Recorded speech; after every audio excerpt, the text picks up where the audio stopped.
Ciao a tutti e benvenuti in questo mio nuovo video. Io sono Lorenzo e oggi vi parlerò della Via Lattea e di tutte le tecniche di scatto per fotografarla.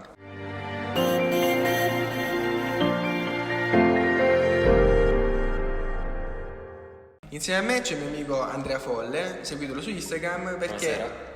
è specializzato in fotografia notturna, quindi saprà meglio di me parlarci della Via Lattea. Questo video sarà più lungo del previsto perché tratteremo in maniera dettagliata della Via Lattea. Descriveremo cos'è la Via Lattea, quali sono le tecniche di scatto, qual è l'attrezzatura necessaria per poterla scattare. Guardate il video fino alla fine perché ci saranno poi degli extra che vi aiuteranno a migliorare ulteriormente il vostro scatto. Partiamo dalla definizione di Via Lattea. La Via Lattea è una galassia a forma di spirale nella quale si trova il nostro sistema solare. È un agglomerato di polveri, stelle e gas uniti dalla forza di gravità. Noi la vediamo nel cielo come una diagonale che lo attraversa. Per scattare la Via Lattea bisogna capire quando, dove e come scattarla. Vediamola in dettaglio. Il nostro emisfero si ha più facilità per poterla osservare nei periodi da aprile fino a settembre-ottobre dell'anno. Con il passare del tempo la Via Lattea la troveremo dapprima coricata all'altezza dell'orizzonte e successivamente si alzerà sempre di più fino ad assumere una posizione verticale. Come la Luna e il Sole, anche la Via Lattea sorge ad est e tramonta ad ovest. Per quanto riguarda l'orario in cui possiamo fotografare la Via Lattea, durante i primi mesi dell'anno questa sorgerà in orari molto tardi durante la notte, anche verso le 4 o le 5. Avvicinandoci poi all'estate la potremo osservare anche alle 9 e 10 di sera. Per avere uno scatto ottimale, inoltre, bisogna considerare le condizioni meteo. Bisogna avere un'umidità bassa, un clima secco per avere un cielo limpido. Quello che dobbiamo tenere in considerazione per un buono scatto della Via Lattea è la presenza della Luna nel cielo e delle relative fasi lunari. È consigliabile andare a fotografare infatti sempre nel periodo di luna nuova, cioè quando la Luna è poco presente nel cielo o è proprio completamente assente. Questo non vuol dire che non si può scattare con la Luna, anzi a volte possiamo usare la luce lunare a nostro favore, come ad esempio scattare le foto al primo piano. In questa situazione bisogna tenere in considerazione gli orari di alba e tramonto della Luna. Se ad esempio l'inizio della visibilità della Via Lattea è dalle 9 in poi e poi all'1 e mezzo sorge la Luna, noi dalle 9 all'1 e mezzo scatteremo alla Via Lattea e poi dall'1 e mezzo in poi abbiamo tutto il tempo per scattare il primo piano. Caso inverso è se la Luna tramonta a luna di notte e la Via Lattea sorge alle 9 fino al mattino. In questo caso noi fino all'1 e mezzo scatteremo il primo piano e poi dall'1 e mezzo in poi avremo tutto il tempo per scattare la Via Lattea. Naturalmente per le tecniche di scatto parleremo dopo, perché in questo caso si parla di multisposizione e poi andremo a sommare gli scatti. A proposito di inquinamento luminoso, bisogna anche considerare l'inquinamento luminoso, quello artificiale, quello cioè prodotto dalle città, dai paesi vicini al nostro punto di scatto. Per avere risultati ottimali è necessario andare a scattare nei punti più bui possibili. Per fare questo potremmo usare il sito Light Pollution Map, che ci aiuterà a trovare uno spot ideale. I posti più ambiti in Italia per poter scattare la Via Lattea sono il Salento, la Calabria, la Sardegna, Valdorcia, Dolomiti, Pollino. Poi possiamo anche uscire fuori d'Italia e vedere tramite il sito quali sono i luoghi più bui e adatti per poter scattare la Via Lattea. Quindi, ricapitolando, non luce da parte della Luna o artificiale, orari giusti, luogo giusto e periodo giusto. Ora siamo pronti per vedere come si scatta, qual è l'attrezzatura e le impostazioni. Partiamo dal corpo macchina. Per il corpo macchina non necessitiamo per forza di camere professionali. Tenete conto che per 10 anni ho scattato con una Nikon 5002 che è una entry level e sono riuscito comunque a fotografare la Via Lattea. Qui abbiamo la Nikon Z7 seconda generazione, la Nikon D5002 e la Nikon D780 che sta registrando ora. Con tutti e tre i corpi macchina possiamo scattare la Via Lattea. La caratteristica principale che deve avere un corpo macchina per poter scattare e avere un'ottima Via Lattea è che deve reggere gli alti ISO, perché per poter scattare la Via Lattea parliamo di 3000-6400 ISO. Se il corpo macchina non regge gli alti ISO avremo foto di bassa qualità e un rumore altissimo.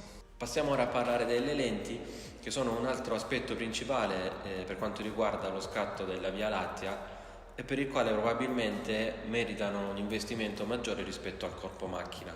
È importante che siano degli obiettivi di ottima qualità e con aperture di diaframma quanto più grandi possibili, in modo da consentirci di far entrare più luce ed accorciare i tempi di scatto ed abbassare anche l'ISO, in modo da avere anche una qualità di foto migliore. È importante che le lenti siano di qualità affinché non abbiano difetti di coma, flare e altri tipi di distorsioni che comprometterebbero la qualità dell'immagine stessa. Per quanto riguarda la lunghezza focale, possiamo usare diversi tipi di lenti, partendo da un 12 mm fino ad arrivare ad un 100 mm, anche in base alla quantità di dettaglio che vogliamo fotografare. Chiaramente, allungando la focale, dovremo accorciare pesantemente i tempi di scatto, ma di questo aspetto ne parleremo successivamente. Passiamo ora alle impostazioni da utilizzare per poter scattare la Via Lattea. Bisogna considerare che la Terra ruota e quindi abbiamo un tempo limite entro il quale noi possiamo scattare la Via Lattea senza avere le stelle strisciate.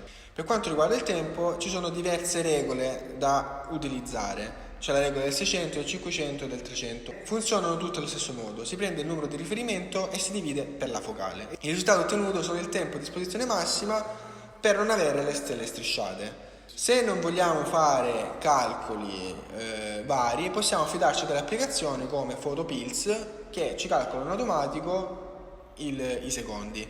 Vi consiglio di utilizzare sempre un tempo inferiore rispetto al risultato ottenuto. Il tempo di scatto ovviamente è influenzato, come abbiamo detto in precedenza, dalla lunghezza focale.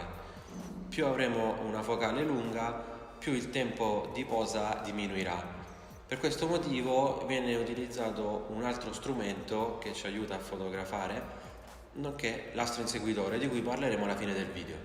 Per quanto riguarda il diaframma è consigliabile utilizzare l'apertura massima dell'obiettivo. Ad esempio già con un'apertura a 2.8 si possono ottenere dei buoni risultati. Se abbiamo delle lenti con un'apertura 1.4 1.2, ad esempio, vi consiglio di non aprire al massimo il diaframma perché si potrebbero accentuare dei difetti come il coma. Queste impostazioni sono delle impostazioni per il singolo scatto della Via Lattea. Per il primo piano le impostazioni variano naturalmente, abbiamo diverse metodologie, possiamo utilizzare la tecnica del light painting e quindi con una torcia andare a illuminare le zone che ci interessano e cambiare di conseguenza i parametri, oppure utilizzare un diaframma chiuso delle esposizioni lunghe da 4-5 minuti per avere una corretta esposizione del primo piano. Un'altra tecnica utilizzata nella fase di scatto per ridurre il rumore è quella di effettuare più scatti della Via Lattea e sommarli in post-produzione. La somma di questi scatti ci permetterà di ridurre il rumore e quindi migliorare la qualità della Via Lattea. In più, se vogliamo eliminare gli hot pixel che andranno a crearsi per le lunghe esposizioni effettuate, andremo a effettuare degli scatti chiamati dark frame, che sono degli scatti con la stessa impostazione della Via Lattea con il tappo davanti. Questi scatti li andremo poi a sommare con software come Photoshop, Sequator, che è gratuito per Windows e che vi consiglio, oppure per Mac Stereo Landscape Staker. Quello che abbiamo detto finora è utile per ottenere un ottimo scatto della Via Lattea. Se volete portare le vostre foto ad un altro livello, ecco alcuni consigli. Partiamo dai filtri. È possibile utilizzare dei filtri notturni durante lo scatto. Questi filtri, che si pongono davanti alla lente, permetteranno di ridurre l'inquinamento luminoso. Quindi questo è già un punto di vantaggio, perché riducendo l'inquinamento luminoso avremo maggiore dettaglio nella nostra Via Lattea. Un'altra soluzione per avere delle foto di maggiore qualità potrebbe essere quella di modificare la nostra camera andando a rimuovere un filtro, facendo cioè l'astromodifica della camera, che ci permetterà di non filtrare determinate bande, come per esempio quelle prodotte dalle nebulose, che ci consentirebbero così di essere fotografate, a differenza di un corpo standard che non permette il passaggio di queste frequenze. L'investimento, a mio giudizio, più importante per avere foto di qualità superiore è quello dell'astro inseguitore.